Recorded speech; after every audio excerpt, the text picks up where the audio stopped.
मंडळी, तुम्ही जर मिक्सरच्या भांड्यामध्ये 1 वाटी पोहे घातले आणि ते छान असे बारीक करून घेतले, चाळून घ्यायचे. त्याच भांड्यामध्ये अर्धी वाटी डाळ घालून ते सुद्धा बारीक करून घ्यायचे, ते पण चाळून घ्यायचे. त्यानंतर इथं 1.5 वाटी तांदळाचं पीठ घ्यायचं आहे, ते सुद्धा चाळून घ्यायचं. त्यामध्ये चवीनुसार मीठ, लाल तिखट, हळद, तीळ 2 ते 3 चमचे टाकायचे. छान असं मिक्स करायचं. त्यामध्ये 5 ते 6 चमचे तेलाचं मोहन घालायचं, कडकडीत गरम करायचं आणि छान असं पीठ आहे ते मळून घ्यायचं. आणि मळताना कोमट पाण्याचा वापर करायचा आहे. छान पीठ आहे ते मळलं गेलेलं आहे. पीठ मळताना घट्टसर मळा, पातळ करू नका, नाही चकलीला आहे ते काटे अजिबात चांगले येणार नाहीत. तर गोळा जे आहे ते साच्यामध्ये भरून घेतला आणि छान अशी चकली आपली तयार केलेली आहे, पाहू शकताय तुम्ही.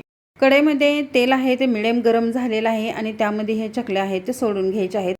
खूप छान अशा ह्या चकल्या चवीला तर लागतातच आणि मिडियम आचेवरती ह्या चकल्या आहेत ते तळून घेतलेल्या आहेत, पाहू शकताय तुम्ही. अगदी खुसखुशीत अशी ही चकली तयार झालेली आहे. तुम्ही नक्की एकदा ट्राय करा. धन्यवाद.